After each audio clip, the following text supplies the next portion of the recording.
అకాల వర్షాల కారణంగా నష్టపోయిన వరి ఆక్వా రైతులను ఆదుకోవాలి అని రాష్ట్ర తెలుగుదేశం పార్టీ నాయకులు బుధవారం డిమాండ్ చేశారు.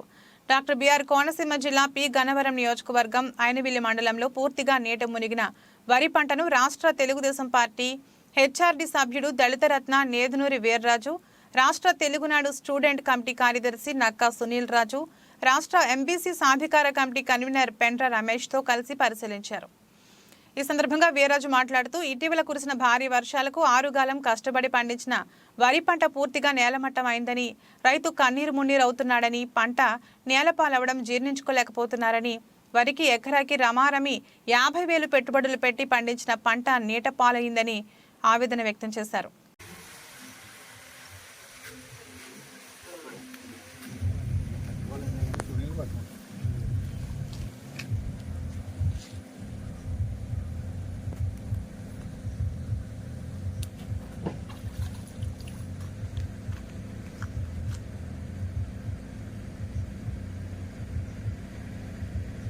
ఇటీవల కురిసినటువంటి భారీ వర్షాల కారణంగా రాష్ట్రంలో రైతాంగం అంతా కూడా మనోవేదనకు గురై ఉన్నారు. రైతులందరూ కూడా వ్యవసాయాన్ని నమ్ముకుని పెట్టుబడులు పెట్టి ఎకరాకి రమారమి 50,000 రూపాయలు పెట్టుబడి పెట్టి ఈ రోజునాడు పంట చేతికి అందొచ్చేటువంటి సమయంలో గంగపాలు చేసినట్టుగా రైతులందరూ కూడా భావిస్తూ ఉన్నారు. ప్రస్తుతం ఉన్నటువంటి పరిస్థితుల్లో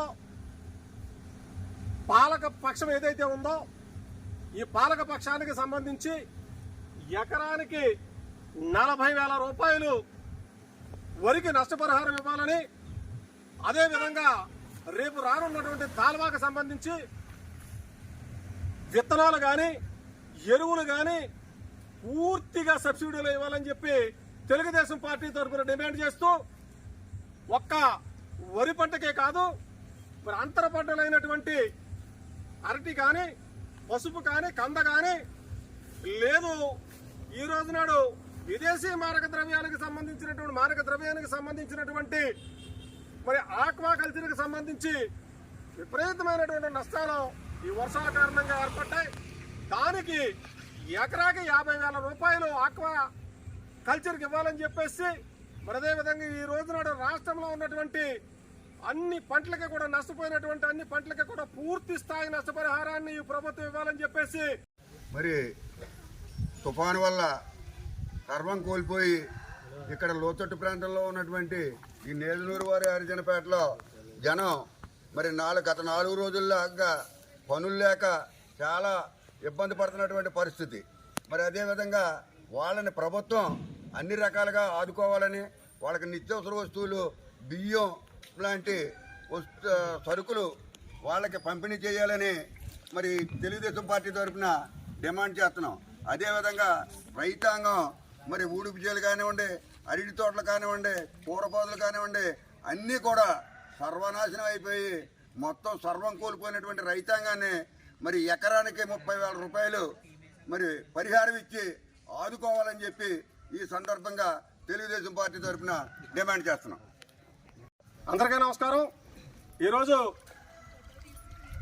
మా సత్రమూడ గ్రామంలో రాష్ట్ర తెలుగుదేశం పార్టీ కార్యదర్శి శ్రీ మద్దాల సుబ్రహ్మణ్యేశ్వరరావు గారితో కలిసి రాష్ట్ర హెచ్ఆర్డీ సభ్యుడైన నేను ఈ గ్రామాన్ని సందర్శించడం జరిగింది. మా స్థానికులు అందరితో కలిసి ఈరోజు రైతాంగం అయితే పూర్తిగా మరి పాడైపోయింది. ఇక్కడ ఉన్నటువంటి పరిస్థితి, మా తొత్తమూడ గ్రామంలో 89 ఎకరాలు మాత్రమే పేడి రైతాంగం ఉన్నారు. వీళ్ళందరూ కూడా పూర్తిగా నేలమట్టం అయ్యి పెట్టినటువంటి పెట్టుబడి ఈ రోజు నాడు రూపాయి కూడా వచ్చే పరిస్థితి లేదు. తెలుగుదేశం పార్టీ అధికారంలో ఉన్నప్పుడు ఖచ్చితంగా ఏ విధంగా అయితే మేము నష్టపరిహారం రైతులకు ఇచ్చామో ఆ విధంగా ఇప్పుడు ఎకరానికి 30,000 రూపాయలు నష్టపరిహారం ఎకరాకి వరి రైతుకి ఇవ్వాలని, అదేవిధంగా అడ్డి తోటకు సంబంధించి ఎకరాకి 40,000 రూపాయలు నష్టపరిహారం ఇవ్వాలని, ఇక్కడ ఉన్నటువంటి మరి ఈ యొక్క పేద బడుగు బలహీన వర్గాలందరినీ కూడా మరి ఈ ప్రభుత్వం నిత్యావసర వస్తువులు తక్షణమే ఇచ్చి మమ్మల్ని అందరినీ ఆదుకోవాలని చెప్పేసి తెలుగుదేశం పార్టీ తరఫున డిమాండ్ చేస్తా ఉన్నాం.